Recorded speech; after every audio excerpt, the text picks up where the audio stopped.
오늘 설교의 제목은 침례를 받는 이유입니다. 침례를 받는 이유.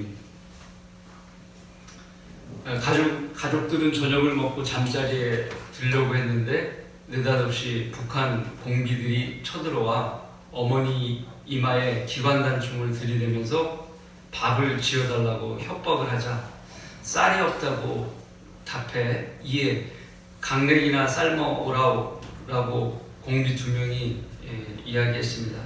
옥수수를 삶아다 줬더니 이승복 등 3남매는 공비 3명에게 둘러싸여 감금이 되었습니다. 무장 공비들은 삶은 옥수수를 먹고 5명을 안방에 몰아놓은 다음에 남조선이 좋아 북조선이 좋아 라고 질문을 했고 북한 체제 선전을 하자 그는 나는 공산당이 싫어요 라고 했습니다. 격분한 공비 1명이 이승복을 끌고 가서 뒤에 잔인하게 살해를 하고 그 다음에 모친도 죽이고 그 가족들도 죽이는 일이 벌어졌던 것이 엊그제 같은 이야기입니다. 이것이 1968년에 12월 9일 밤에 강원도 평창에서 있었던 일입니다. 참으로 지금 이 이야기를 들으면 딴 나라 이야기 같은 느낌이 들어요. 그렇죠? 그런 사실이 있었던 거예요. 이후로 수많은 대한민국 정부들이 이어져 왔지만 북한은 어떤 변화도 없었어요. 김일성, 김정일, 김정은에 이어서 폐습만 제대로 잘 이루어져 왔던 것입니다. 다만 문제가 되는 것은 대한민국 정부였어요. 정치적인 노선이 지속적으로 변했고 헌법에 보장되는 민주공화국은 자유 아래 존속했으나 자유가 보장된 자본주의가 사회주의 개념이 도입되면서 수정자본주의 모습으로 변해가게 되었습니다.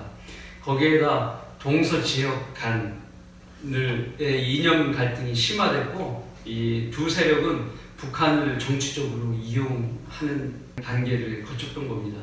새로운 정부가 세워질 때마다 표를 얻으려는 의식에 대북 정책을 대선 공약으로 악용했으며 그 결과 오히려 북한의 군사력만 증강에 도움을 줬던 겁니다. 결과적으로 북한은 항상 체제의 안전성을 보호받았지만 1968년 이후 오늘까지 대한민국은 국가의 정체성을 잃고 오직 세계 정부의 하수인의 나라가 되어버린 실정에 와 있습니다. 앞으로 교회가 지상에서 휴거된 이후 성경대로 이 지구에는 하나의 단일 정부가 세워지게 됩니다. 나라가 딱 하나로 되는 거예요.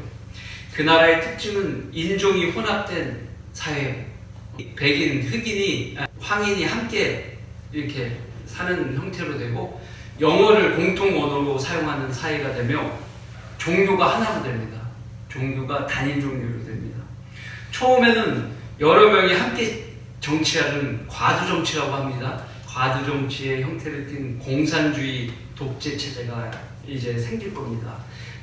그 뒤에 적그리스도 1인 독재 체제가 되는 단일 정부의 나라가 생기는 것입니다.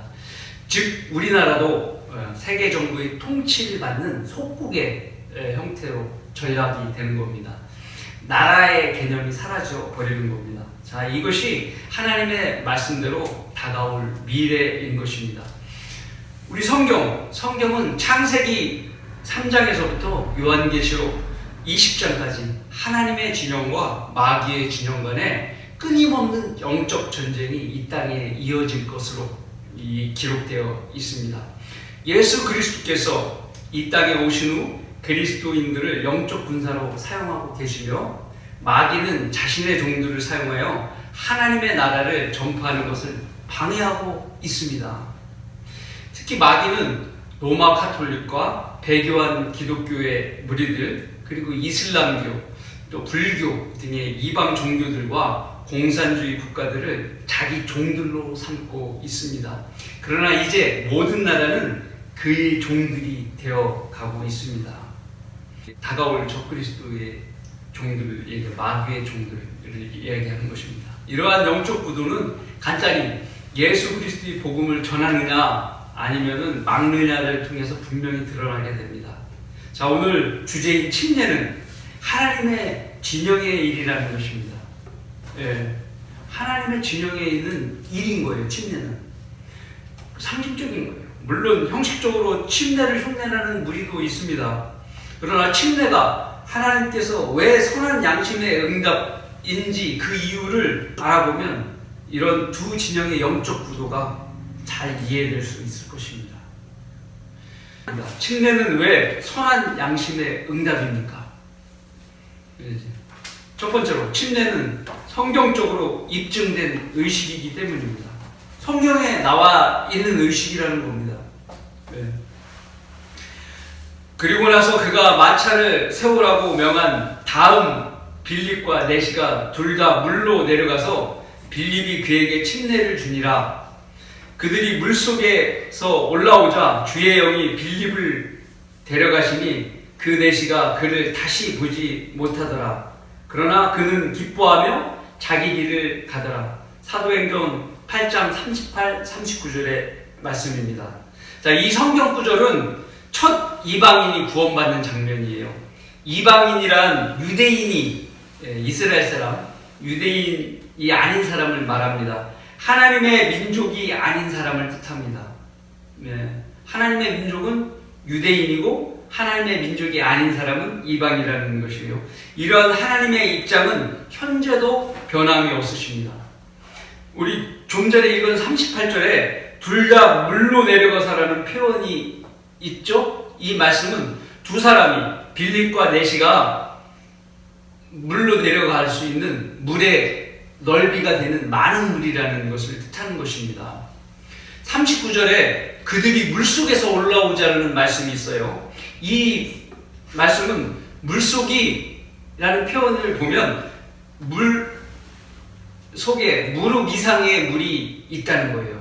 무릎 이상의 물. 그래서 물 속에서 올라올 수가 있는 거예요. 그리고 이처럼 침례는 고여있거나 흐르는 일정량의 물이 있는 곳에서 몸이 잠기게 하고 그리고 건져내는 의식을 얘기하는 거예요. 성경에 이렇게 기록되어 있는 것입니다. 고대 그리스어의 헬라어는 이것을 밥티조라고 얘기합니다. 영어로는 baptize라고 얘기합니다. 그 뜻은 물에 잠기는 것을 말합니다. 네. 성경적으로 그 표현도 물에 잠긴다는 그 글자의 뜻이 있다는 겁니다. 그러면 침례받는 사람들의 모습이 이 부분 말고 성경에 어디에 또 나오느냐 살펴보겠습니다. 첫 번째는 이스라엘 백성들이 홍해를 건널 때 모세의 기적 바다가 갈라진 거 아시죠? 예, 홍해를 건널 때 민족적으로 침례를 받았다고 고린도전서 10장 2절에 말씀하고 있습니다. 네.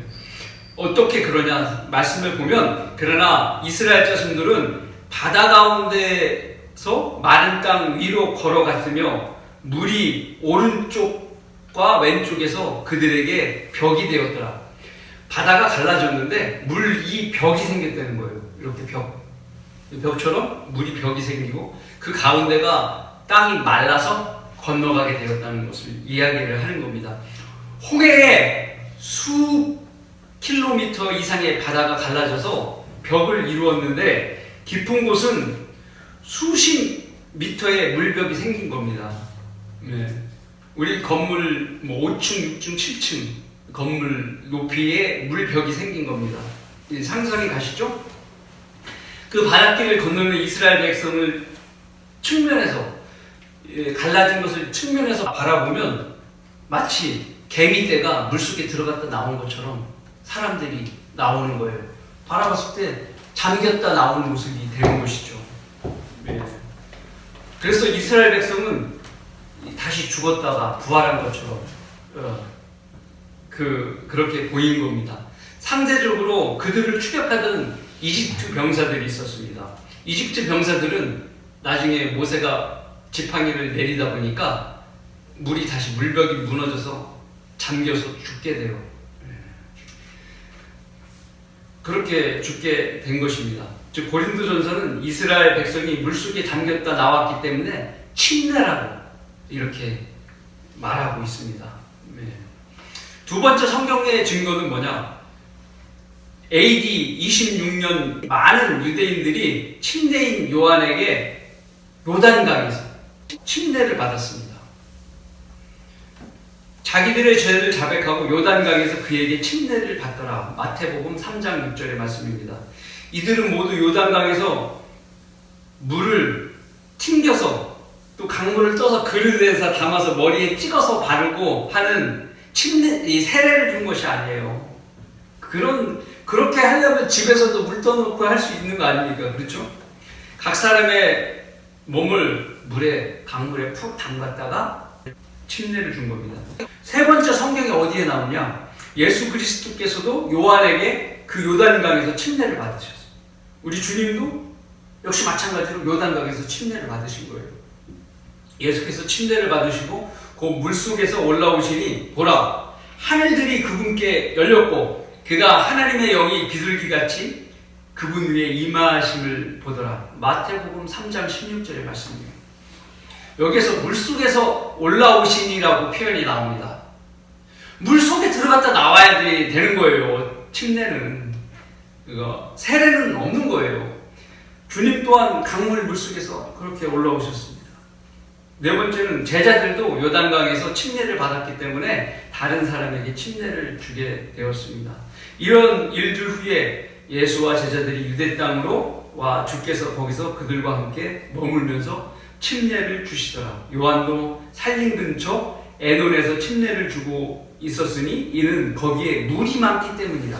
물이 많아야 되는 거예요. 침례를 주려면. 그래야 사람들이 와서 침례를 받더라. 요한복음 3장 22절 23절의 말씀입니다. 또 다른 군데는 사도행전 9장에는 바울이 다메스커스의 아바나강에서 침례를 받았을 것이고, 또 10장 코넬료는 카이사라가 바닷가거든요. 바닷가 해변에서 받았을 것이고, 또 빌립보 간수와 그 가족은 성읍 바로 옆에 루디아 강이라는 곳은 여인들이 빨래를 하던 곳입니다. 이곳에서 침례를 받았을 것입니다. 여러분이 받으신 침례는 성경에 나와 있는 대로 물에 잠기는 것으로 받은 것입니다. 저도 제도권에 있을 때 이 세례를 받은 적이 있습니다.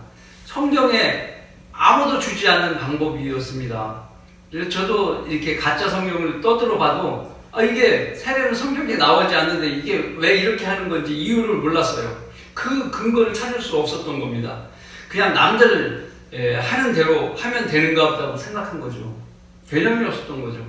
근데 이게 로마 카톨릭이 4세기부터 하던 방법이라서 여기서 그대로 로마 카톨릭에서 이 장로교와 감리교가 빠져나온 거거든요. 그렇기 때문에 그 방법을 그대로 따라서 하는 것입니다. 루터도 역시 세례를 준 것입니다. 종교 개혁을 했어도 그는 세례를 계속 주고 있었던 것입니다. 그래서 침례 방법을 모르는 것입니다. 그래서 성경대로 믿는 교회에서는 성경대로 침례 순종을 해야 되는 거고, 저도 그래서 다시 순종을 한 것입니다. 성경의 변개는 AD 58년부터 시작된 것을 세례가 맞나 보다라고 이렇게 사람들이 생각하는데, 그 변개된 성경 때문에 그렇게 되어 있는 것입니다. 우리는 하나님의 말씀을 변개시킴으로써 이익을 추구하는 여러 사람과 같지 않고 오직 성실함으로써 또 하나님께로부터 난 자로서 하나님 앞에서와 그리스도 안에서 말하노라. 고린도후서 2장 17절에 이 말씀이 기록된 것이 58년에 기록되어 있는데, 여기에 말씀대로 말씀을 고쳤다고 기록되어 있는 것입니다. 성경을 변개시킨 사람들은 마귀의 이익을 위해 쓰여진 마귀의 종들입니다. 그들은 하나님의 말씀의 권위를 실추시키고 성도의 믿음과 실행을 방해하기 위해서 수단과 방법을 가리지 않는 자들인 것입니다. 그 결과 물속에서 죽었다 다시 살아나는 개념을 상징하는 침례를 죄를 물로 씻는 세례로 그 의미를 바꿔버린 거예요. 여러분도 잘 아시겠지만 노아의 대홍수 아시죠? 그 홍수의 물은 심판과 죽음을 상징하는 거예요. 노아의 방주에 타지 못한 사람들은 심판받고 물로 죽게 됐기 때문에 그 물은 심판과 죽음을 상징한다는 것입니다. 노아는 방주에 들어감으로써 죽음을 면하게 되고 다시 부활하게 된 것입니다. 땅에 다시 번창하게 됨으로 부활이라는 개념을 갖게 된 거예요. 또한 유대인들은 죄를 지어서 회개하는 방법이 어떤 것인지 아십니까? 바로 베옷을 입고 죄를 뒤집어 쓰는 것입니다. 베옷은 사람이 죽었을 때 베옷을 입잖아요. 그리고 그 후에 죄를 뒤집어 쓰는 거예요. 이것이 바로 죽음을 뜻하는 거예요. 그래서 왕들도 회개한다고 그러면 이렇게 베옷을 입고 죄를 뒤집어 썼던 것입니다. 그래서 자신이 하나님의 편인지 알아보는 방법은 간단해요.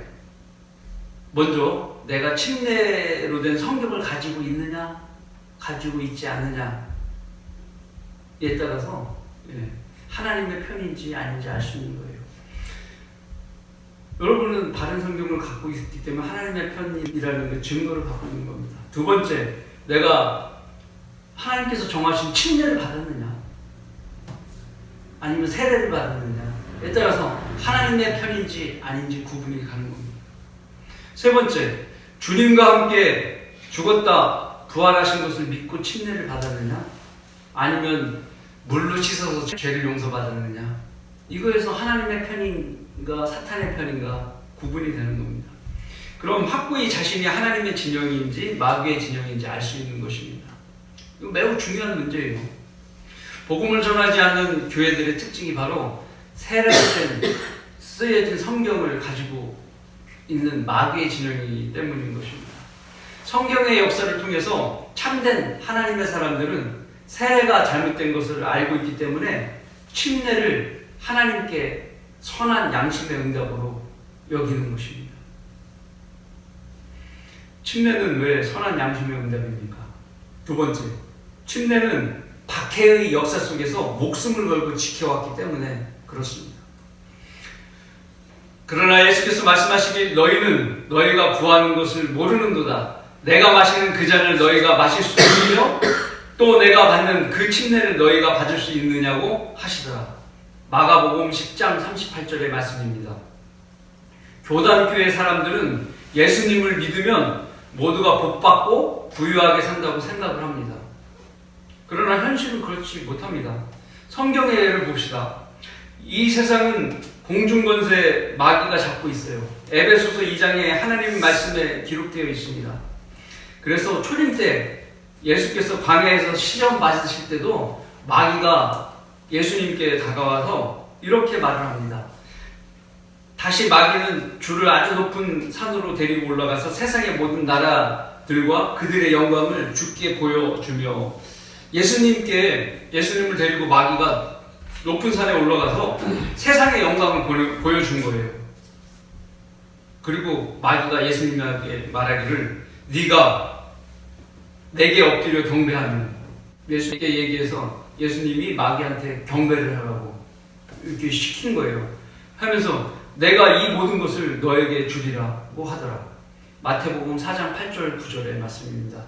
그 세상의 영광을 쥐고 있는 것이 마귀라는 거예요. 그래서 예수님이 마귀한테 복종하면 그 영광을, 세상의 영광을 다 주겠다고 마귀가 이렇게 얘기를 한 겁니다.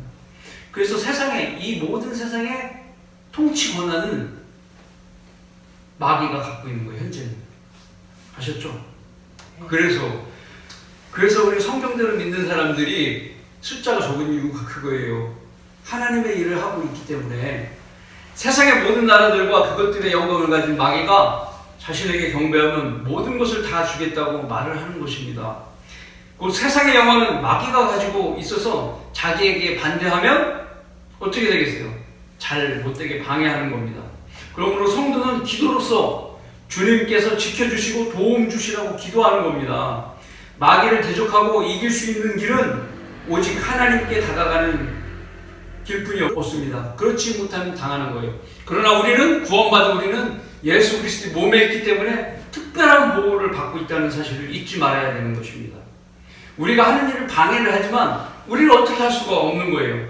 실례로 아들 하나님께서 이 땅에 십자가에서 죽으시려 오셨고 그렇게 죽으셨다가 부활하셨으며 주님의 제자들도 비참한 죽음을 맞이하게 됩니다. 실질적으로.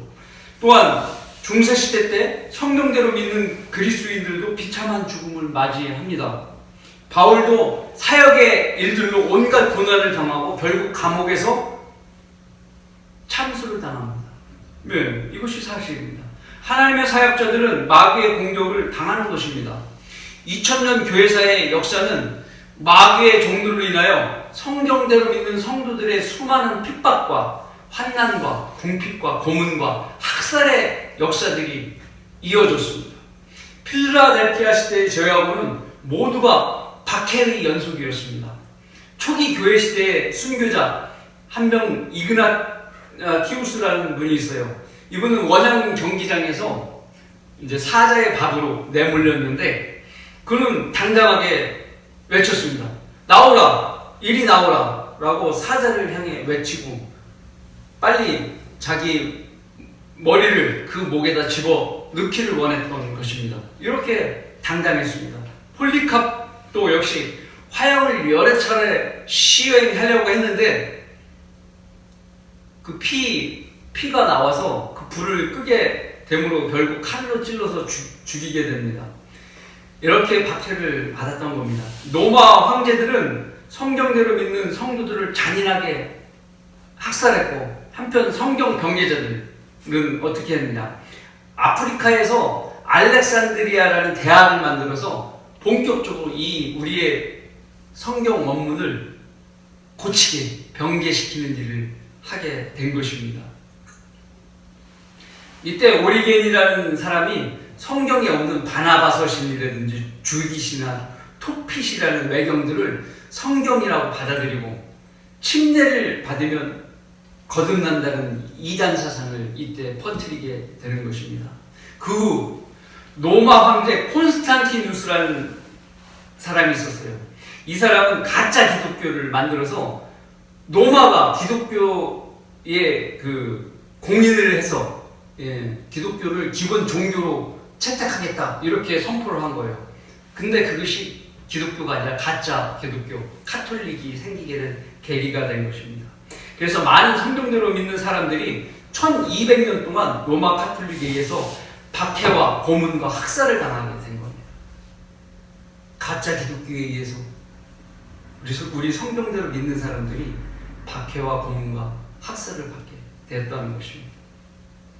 그들은 변개되지 않는 헬라어 원문을 필사하고 때로는 자신의 언어로 필사를 하여서 성경을 읽지 못하게 했던 카톨릭을 피해서 다녔습니다.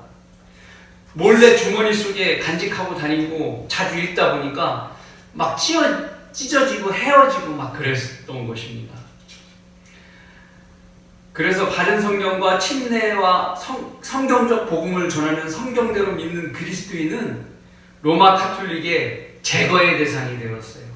그래서 박해를 받은 겁니다. 개신교, 우리가 얘기하는 장로교라든지 감리교는 1500년 이후에 카톨릭에서 빠져나온 겁니다. 그들은 박해 받은 적이 없어요. 이들은 성경대로 믿는 사람들이 아닙니다. 우리가 이야기하는 개신교라고 부르는 사람들이에요. 그래서 유아 세례를 주지 않는 교회는 그들의 제거 대상이 되었던 것입니다. 왜냐하면 유아 세례를 받으면 구원받는다고, 구원받는다고 이렇게 거짓 교리를 만들어서 세례받은 어린 아기들이 바로 카톨릭 교회에 속한다고 입적을 시킨 것입니다.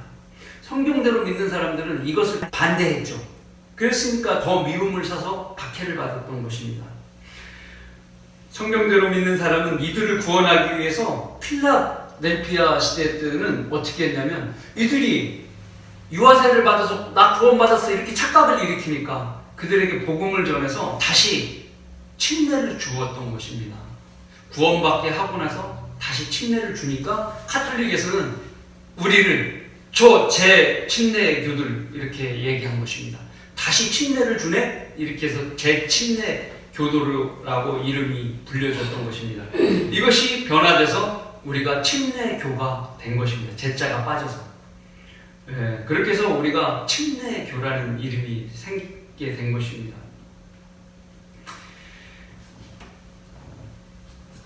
자, 바로 성경적 전통은 하나님의 말씀대로 지키고자 하는 일입니다.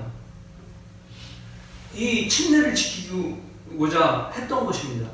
어떤 이들은 구원받으면 그만이지 침례가 무엇이 중요해라고 하는 사람들이 많아요. 중요하지 않다고 생각하는 거예요. 그러나 하나님의 말씀은 다릅니다. 그러므로 형제들아 굳게 서서 말로나 우리 편지로나 너희가 배운 바 전통을 지키라라고 데살로니가 후서 2장 15절을 말씀해요. 또 형제들아 우리 주 예수 그리스도 이름으로 너희에게 명하노니 무질서하게 행동하고 우리에게서 받은 전통에 따라 행하지 않는 모든 형제를 멀리하라고 데살로니가 후서 3장 6절에는 말씀하고 있습니다. 성경에도 없는 교단교리의 전통, 즉 사람들의 전통을 지키는 것은 하나님의 말씀을 폐기하는 것입니다. 이런 것은 믿음이 없는 자들을 속이는 미혹인 것입니다. 심지어는 미국의 퓨리탄들이 첫 수확의 기쁨으로 올렸던 행사를 기독교 명절이라고 도입한 것이 추수감사절이에요. 이것을 미국의 선교사가 그대로 갖고 들어왔는데 그것을 따라해서 한국의 기독교 전통이 생겨버린 것입니다. 이것은 성경에도 없는 미국만의 그냥 사람들의 전통이었던 것입니다. 제가 어느 시골 대형교회의 추수감사절의 풍경을 본 적이 있습니다. 이렇게 강대상 앞에다 마트 지낼 때 같은 것을 새 열로 만들어서 5m 넓이로 만드는 것입니다. 그 위에 각종 곡물과 과일들을 진열해놔요. 수박도 넣고 쌀도 넣고 호박도 넣고 오이, 채소 가장 각종의 것들을 놓아요. 거기에 갈대도 이렇게 그린 물감으로 칠한 것도 장식을 하고 그리고 꽃도 사이사이에 놓고 이쁘게 포장을 합니다. 그렇게 해놓고 추수감사절 행사를 치르는 것입니다. 저 무슨 회갑잔치에 온 것 같은 느낌이 들었습니다. 이 얼마나 유치한 짓입니까? 예? 이런 것이 하나님을 섬긴다고 자기들 생각으로 섬기고 있는 것입니다. 성경에도 이스라엘 백성들이 재판관기에 이런 일을 하는 것들이 나타납니다. 미카라는 사람이 있었습니다. 하나님께 드린다고 구워 만든 형상과 새긴 형상을 만든 미카의 어머니와 미카가 한 짓이 이런 것들이었습니다. 이것은 십계명 둘째 계명인 어떤 형상도 만들지 말라고 하신 하나님의 말씀을 거역한 거예요.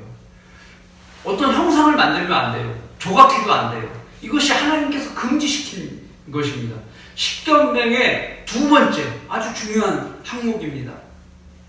그런데 성경을 변개한 자들은 어때요? 마리아상 만들죠. 예? 그러죠. 베드로상 만들죠. 12 사도상을 만들죠. 예수상을 만들죠. 십자가상을 만들죠. 모자, 어머니가 아기 안고 있는 그 상, 예? 모자상도 만들죠. 김대건 동상도 세우죠. 이렇게 하는 거예요. 이것이 바로 이 이스라엘의 재판기 시대 때 미카의 정부에서 비롯된 것입니다. 태양신 바알의 태어난 날이 크리스마스예요. 그것을 지키고 있는 거예요. 바알의 어머니가 바로 자기 부인으로 부활했다는 것이 춘분날의 이스터 축제일이 부활절로 둔갑해서 계란을 쌓는 겁니다. 아시겠어요? 오순절에 한국식 이름인 맥주절을 지킨다고 헛된 짓을 하는 것입니다. 성경은 그들을 따라가는 개신교단의 형태에 대해서 이렇게 꾸짖고 있습니다.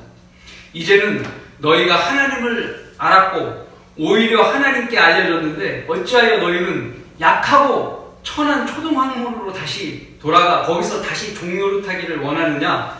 너희는 날과 달과 절기와 해를 지키는도다.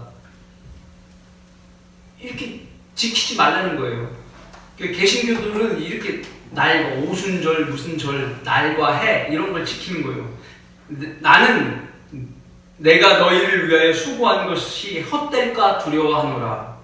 갈라디아서 4장 9절 11절 이렇게 말씀입니다.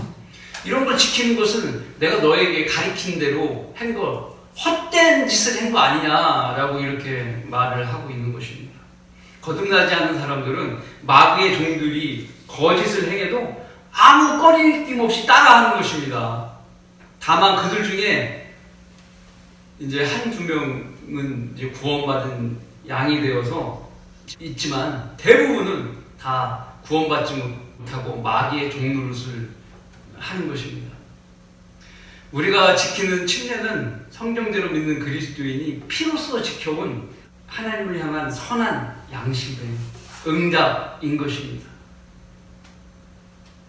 침례는 왜 선한 양심의 응답입니까? 셋째로, 침례는 주님과 함께 십자가에 죽은 것을 상징하기 때문입니다. 내가 그리스도와 함께 십자가에 못 박혔으나 그럼에도 나는 살아있노라. 그러나 내가 사는 것이 아니요 그리스도께서 내 안에 사시는 것이라. 내가 이제 육신 안에 사는 삶은 나를 사랑하시어 나를 위해 자신을 주신 하나님의 아들을 믿는 믿음으로 사는 것이라. 갈라디아서 2장 20절 말씀입니다. 이단의 놀이터가 바로 이 사도행전이라는 성경인데요. 사도행전은 그야말로 사도의 발자취를 기록해 놓은 역사서입니다. 이 역사서에는 주님이 부활하시고 승천하신 후에부터 펼쳐지는 성령 하나님의 역사가 점진적으로 발전해가는 모습을 보여주고 있습니다. 그래서 첫 번째로 사도에게 기도할 때 성령이 먼저 들어가는 것이 사도행전 2장 4절의 말씀이에요. 그 다음에 이제 성령 하나님이 기도할 때 들어가셨던 분이 어떻게 되냐면 침례를 줄 때 들어가게 돼요. 이것이 사도행전 2장 38절의 모습입니다. 자, 변했죠? 제일 처음에는 기도할 때 들어가셨다가 이제 침례 줄 때 들어가셨고, 그 다음에 세 번째는 스테판 집사 사건 이후에 사마리아인들에게 머리에다가 손을 얹고 안수할 때 성령이 들어가시고 변했습니다. 이제 세 번째 안수할 때 들어가셨다가 네 번째 어떻게 되냐, 그 부분이 이제 8장 17절의 말씀이에요. 그 다음에는 믿음의 고백을 할 때, 여러분처럼 영접 기도할 때 성령님이 들어오시는 겁니다. 그것이 바로 사도행전 8장 37절. 그런데 요걸 숨기려고 가짜 성경들은 요 성경 구절을 없애서 그 가짜 성경에는 없음이라고 기록되어 있는 거예요. 그 이후로 9장의 바울이 이렇게 믿음의 고백으로 구원받죠. 10장에서 코넬료도 믿음의 고백을 통해서 구원받게 되는 겁니다. 이렇게 성령께서 인간의 몸에 들어가시는 이 방법이 이렇게 변화가 되는 거예요. 그렇기 때문에 만약에 기도할 때 들어간다고 그래야 구원받는다고 이야기하면 거짓 교리를 얘기하게 되는 거예요. 맨 마지막 방법이 구원받는 방법으로 확정되는 거예요. 하나님에 의해서. 그것을 알아야 되는 것입니다. 그러나 이단들은 자기의 입맛에 맞춰서 이렇게 특정 부분을 빼내서 자기 교리로 끌어 쓰는 거예요.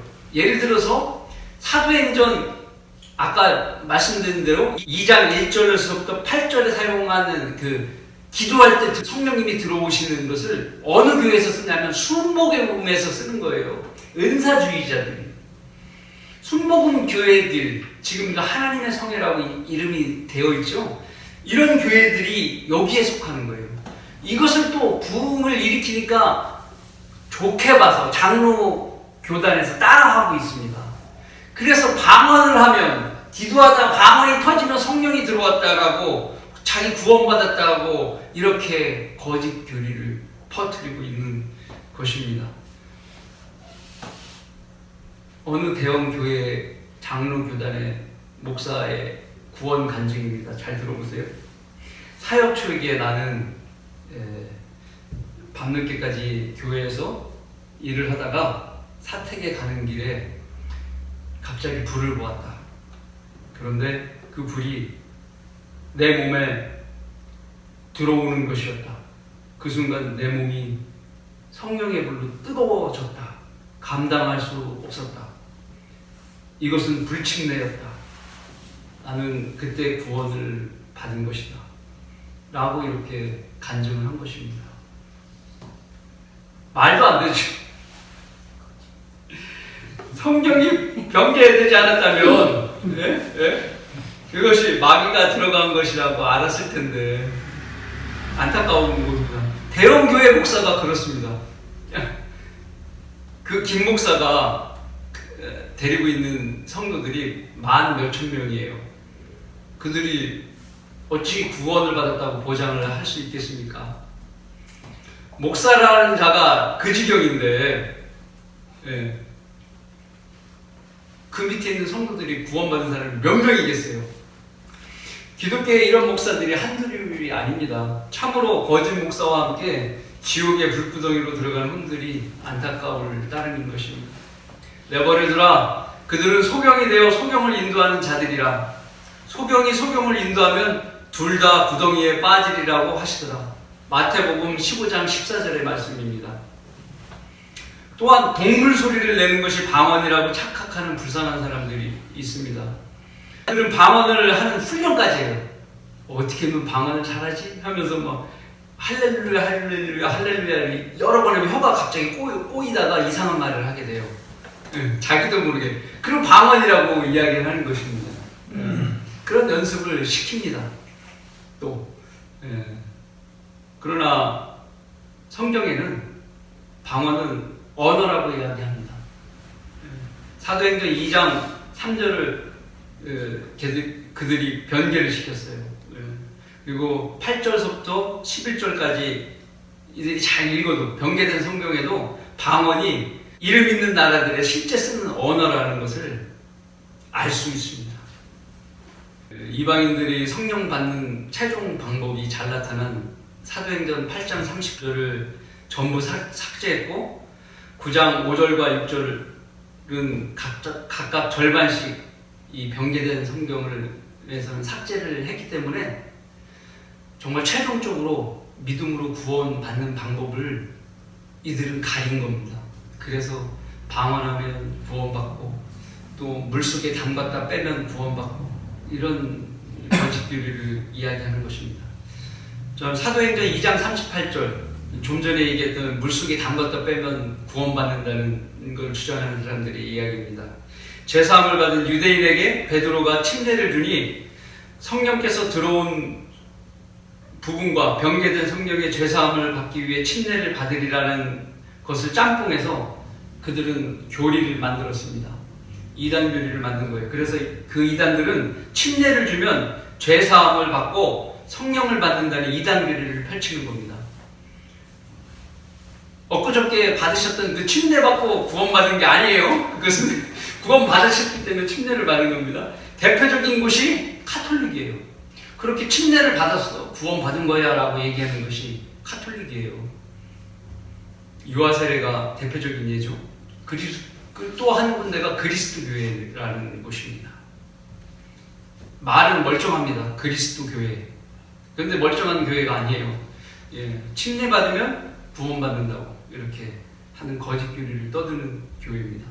본문 말씀처럼 침례는 육신의 더러움을 제거하는 것이 아니에요. 우리의 죄를 물에 담갔다가 씻는 것이 아니라는 겁니다. 침례는 곧 죄를 씻는 것이 아니고 자신이 진정 예수 그리스도를 믿고 구원받았으므로 내가 구원받은 성도가 됐으므로 예수 그리스도와 함께 십자가에 못 박혀 죽었고 장사되었다가 함께 부활했다는 것을 보여주는 의식에 불과한 것입니다. 이 의식은 하나님께 보시기에 선한 양심의 응답으로 여겨진다는 것입니다. 아시겠죠?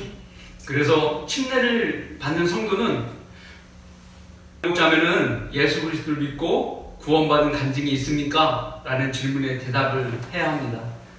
목회자는 예! 라는 대답을 듣고 자매의 신앙 고백에 따라 이제 아버지와 아들과 성령의 이름으로 침례를 줍니다. 자매는 예수 그리스도와 함께 십자가에 못 박혀 죽으셨고 함께 장사되었다가 장사 물속에 들어가면 장사예요? 장사 죽어서 장사된 거예요? 함께 부활하셨습니다 하면서 물속에서 일으켜 세우는 것입니다. 결국 침례란 이렇게 하나님께와 성도들 앞에서 선한 양심에 응답을 하는 것입니다. 머리에 물을 찍어 바르는 그런 것은, 그런 세례는 하나님을 조롱하는 거예요. 하나님께 죄를 짓는 거예요. 그러므로 침례는 구원받은 성도가 반드시 해야 될 지상 명령인 것입니다. 곧 받으셔야 되는 것입니다. 그래서 침례에 순종했다고 말을 하는 것입니다. 예수 그리스도를 믿고 사랑한다는 말을 하는 사람들이 하는 행동이 불순종이라면 그것은 사랑하는 것이 아닙니다. 또한 구원받지 않은 사람은 참여할 수가 없어요. 그는 죄가 제거되지 않았기 때문에 하나님께 고백할 것이 없어서 침례를 받을 수 없는 것입니다. 침례를 받으면 정식으로 교회의 회원으로 등록이 되는 것입니다. 구원받은 성도는 예배에 참여할 수 있지만 가능하면 빨리 회원이 되는 것이 바람직합니다. 그 회원은 3개월마다 주의 만찬에 참여할 수 있는 것입니다. 이 나라에 8만 개 교회가 있다고 합니다. 그 교회들을 보십시오. 돈을 사랑하죠. 어느 목사는 죽기 전에 연봉이 11억이라고 합니다. 두 번째, 성경보다 교단 교리를 중요시해요. 그렇기 때문에 교단의 지침에 따라야 됩니다. 성경보다, 성경에 있는 말씀보다 더 위에 두는 겁니다. 세 번째, 비성경적인 종교 활동에 가담해야 돼요. 교단에서 불교와 천주교와 이슬람교와 짬뽕한 교회로 하나의 종교를 만들어야 돼. 이렇게 하면 따라서 그 운동에 참여하는 거예요. 또 네 번째로 은사주의 방언하고 신유 집회, 금요일마다 머리에다가 장풍을 날리면 쓰러지는 그런 집회들을 하는 겁니다. 다섯 번째, 국가가 할 일인 사회복지를 선행으로 여겨서 마치 교회가 그런 일을 해야 되는 것처럼 휴지 줍고, 불우익 돕고, 연탄을 눌러주고 이런 일을 하는 것입니다. 이게 8만 개 교회들이 하는 일들입니다. 그러나 우리 구원받은 성도는 주님과 함께 십자가에서 죽었으므로 내 안에 사시는 그리스도께서 원하시는 복음을 전하는 일로 활력이 넘치는 삶을 사는 것입니다. 결론을 냈습니다. 성경에서 신약교회에 주신 의식은 침례식과 주의 만찬 딱 두 가지뿐입니다. 성경에도 없는 것을 지키는 교회는 하나님께서 세우신 교회가 아닌 거예요. 그러면 뭡니까? 마귀들이 세운 교회입니다. 그러므로 너희는 그들의 열매로 그들을 알게 되리라. 나에게 주여 주여 하고 부르는 자마다 다 천국에 들어가는 것이 아니요 하늘에 계신 나의 아버지의 뜻을 행하는 자라야 되느니라. 그날에 많은 사람들이 나에게 주여 주여, 우리가 주의 이름으로 예언하지 아니하였으며 주의 이름으로 마귀를 쫓아내지 아니하였으며 주의 이름으로 많은 경이로운 일들을 행하지 아니하였나이까? 라고 말하리니 그때 내가 그들에게 분명히 말하되 나는 너희를 전혀 알지 못하니 너희 불법을 행하는 자들아 내게서 떠나가라! 라고 하리라. 성경대로 열매를 맺지 못하고 마귀 집만 따라하는 사람들은 곧 있을 휴거에 제외되는 것입니다. 왜냐하면 그들이 구원받지 못했기 때문입니다. 변개된 성경으로 하나님께 선한 양심의 응답으로 세례를 들이밀면 불법을 행하는 자의 발악일 뿐인 것입니다. 하지만 그들과 달리 주일에는 성경 침례교에서 경배드리며 한손에는 올바른 하나님의 말씀인 한글 킹제임스 성경을 들고 멸망하는 혼들을 향해 외치며 하나님의 영적 군사로서 날마다 혼들을 이겨오는 여러분 모두는 하나님께 선한 양심을 가진 그리스도인으로 발견될 것입니다. 그날까지 아버지 하나님의 사랑과 예수 그리스도의 은혜로 모두가 함께 하시길 바라겠습니다.